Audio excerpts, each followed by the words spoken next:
First, let's start by defining the word improvise. A lot of people think improvising is simply making things up on the spot. But I prefer a different definition, and that is taking the information and the resources you have at hand and turning that into something very special. And I think that's very applicable to the public relations profession, because we're often given by our clients or our companies some boring piece of information or some crappy new product, and they want us to turn around and make it special. And I think that's a lot of what we do. And I think today, in our world, improvisation is a survival skill, just like evolution. Evolution helps us adapt biologically to all the changes in the natural world.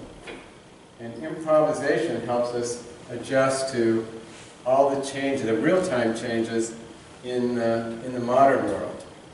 And I think today, life changes too fast and it's too complicated to make decisions based on strict rules and ideologies.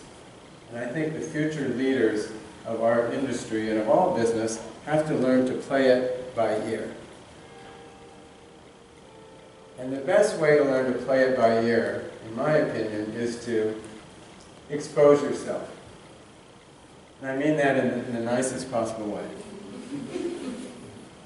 I worry a lot about people coming into our industry today, because they all go to the same schools, they take the same courses, they read the same books, they go to the same movies, they read the same magazines, watch the same TV shows, and in a way they're a little bit of a commodity.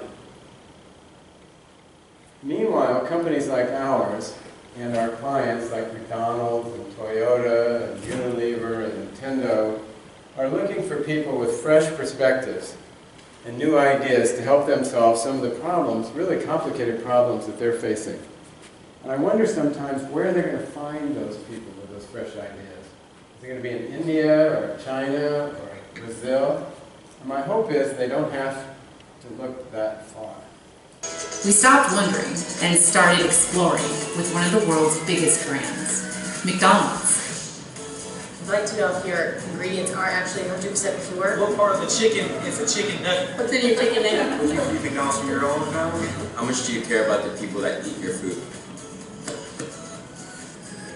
Using social listening, Golin identified more than 700 answerable questions each day that no one was addressing.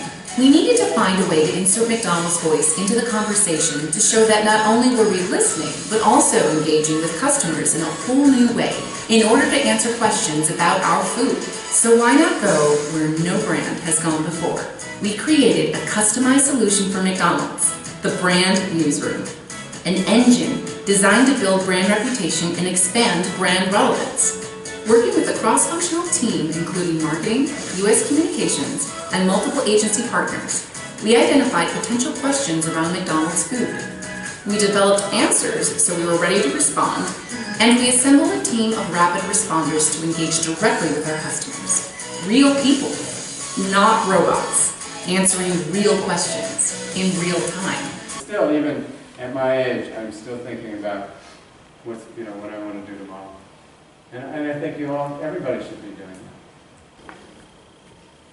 4 years ago, we realized that everything was changing in the communications industry, but none of the agencies were.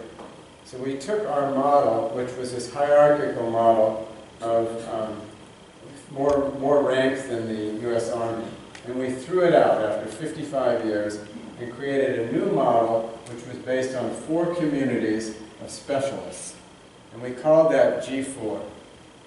The 4 communities are explorers.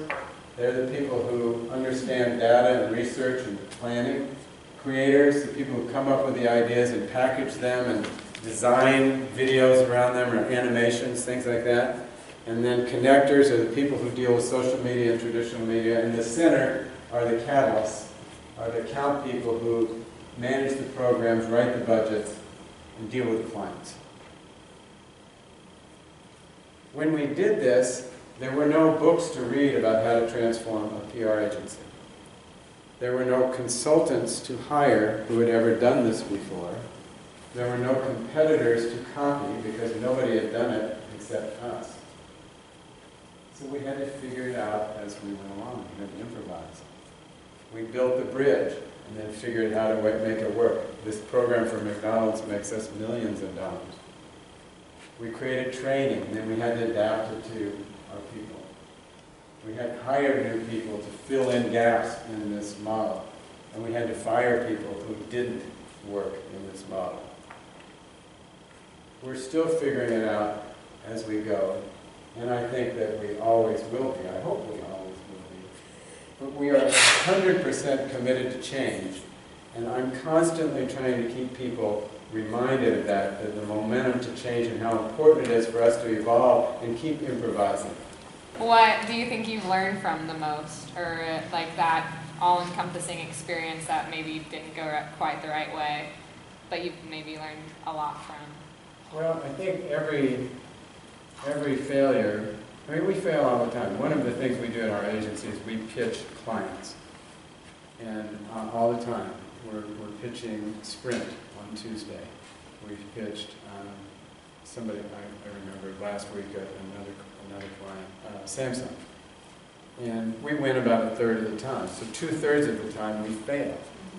And every time we do it, and I hate it when we lose, I hate it. But I learned something, that we didn't have the right people in the room, or our ideas weren't good enough, or we didn't understand what they wanted. So every experience that you fail, you learn something, hopefully. Or else you just keep doing the same stupid thing over and over again. And then that's not very helpful. But so every time you fail, you learn something specific about that experience. But the thing you learn overall from failing multiple times is that it doesn't kill you. It doesn't hurt. You won't die. And that gives you the courage to try something else the next time. And each time it gets a little bit easier to accept that. It doesn't mean you have to do it, but you should be sort of reinventing yourself every once in a while. Otherwise, you just get bored with your life. I think that's the worst thing. You only get to do this once. Why would you want to be bored? So thank you all very much. It's been a real pleasure.